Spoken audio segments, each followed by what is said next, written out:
Hello friends, मैं सोनिया। तो आप देख सकते हैं कि इस समय ये सैपलिंग लगी हुई है। तो आज मैं सैपलिंग को शिफ्ट करने जा रही थी, बहुत अच्छे से हेल्दी हो गई है।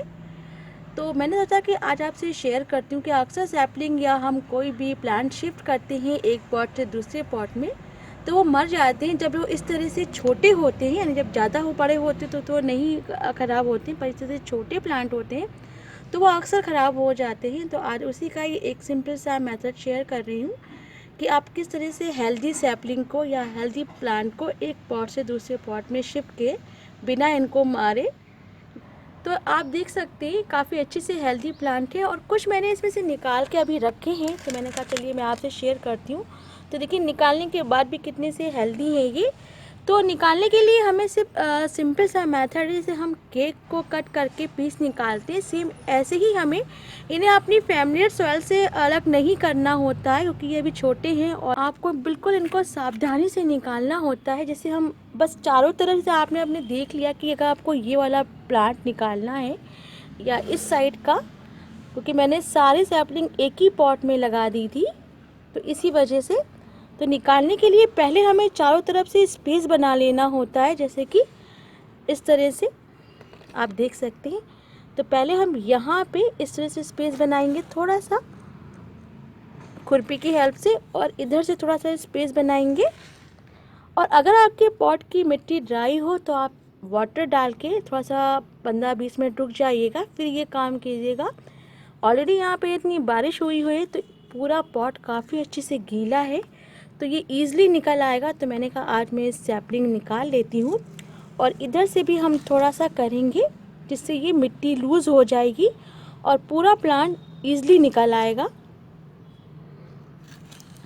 तो मैं आपको करके प्रोसेस बता देती हूँ और बिना मतलब ये डिस्टर्ब हुए।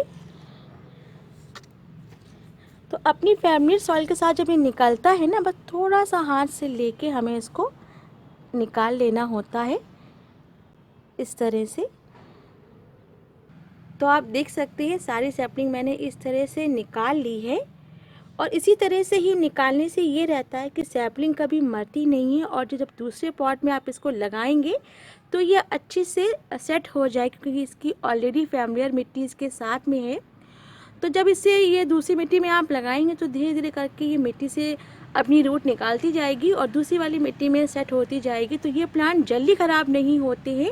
आप इन्हें डायरेक्ट धूप में भी रख सकते हैं, खींच के निकाल लेते हैं तो ये ओपन हो जाते हैं, मिट्टी इनकी अलग हो जाती है और रूट सिस्टम आप देख सकते हैं दिखने लगता है। तो इस तरह से ये प्लांट सेट होने में 7 डेज़ ले लेते हैं।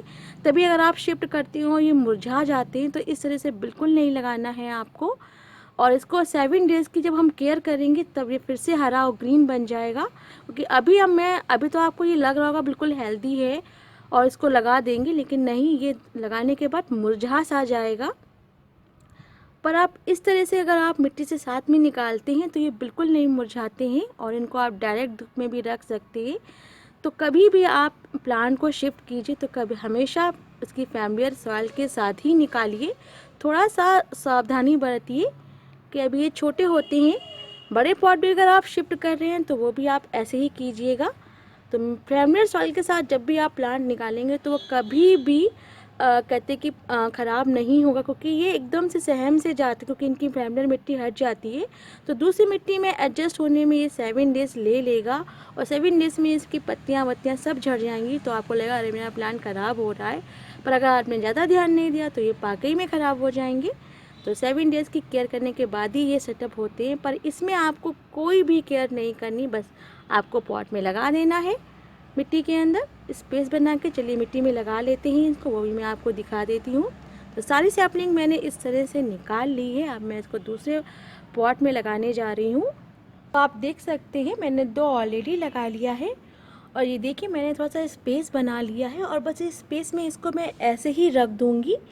तो कोई मेहनत नहीं करनी है और ईज़िली ये शिफ्ट हो जाते हैं इस तरह से। बस उनको इस तरह से रख देना होता है बस, और मिट्टी से कवर कर दूँगी। तो इस तरह से लगाने में कोई दिक्कत नहीं है, इसको हम डायरेक्ट सनलाइट में भी रख सकते हैं। बस मैं हल्की सी वाटरिंग कर दूँगी, क्योंकि वाटरिंग तुरंत कर देना चाहिए प्लांट में। 2 मैंने पहले ही लगा लिए हैं, ये तीसरा लगाऊंगी और 3-4 प्लांट मैं इसमें और भी लगाऊंगी।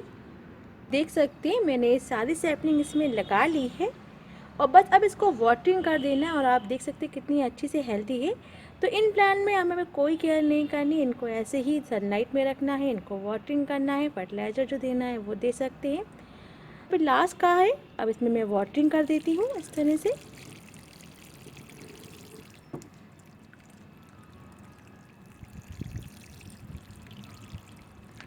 तो अच्छे से वाटरिंग कर देंगे कि जब हम शिफ्ट करते हैं प्लांट को तो थोड़ा सा नम रहेगा। वैसे तो मिट्टी अच्छे से गीली है पर थोड़ा सा पानी देना पड़ता है जब भी आप प्लांट लगाएं किसी भी पॉट में, तो वाटरिंग ज़रूर कीजिए। चाहे मिट्टी नम हो फिर भी आपको वाटरिंग थोड़ी सी करनी पड़ेगी। तो 2 दिन कंप्लीट हो चुके हैं और आप देख सकते हैं पूरे प्लांट हेल्दी हैं। तो पूरा पॉट अच्छे से हेल्दी प्लांट के साथ में है और इस मेथड से जब भी आप प्लांट लगाएंगे तो कभी भी आपका कोई भी प्लांट ख़राब नहीं होगा, चाहे वो सैपलिंग हो चाहे वो आप बड़े प्लांट भी लगाएं। तो हमेशा इस मेथड से ट्राई करके लगाइएगा तो कभी ख़राब नहीं होंगे। और ये बिल्कुल रेडी हैं, इनमें धूप भी के लिए भी तैयार हैं, ये फर्टिलाइज़र के लिए भी तैयार है। जब सॉइल कहते कि सूख जाएगी तो मैं इसमें लिक्विड फर्टिलाइज़र ऐड करूँगी। तो ये लुपिन के बहुत ही खूबसूरत से फ्लावरिंग प्लांट मैंने इसमें शिफ्ट किए हैं। तो वीडियो को यहीं पे एंड करती हूँ। Thank you so much watching to my channel.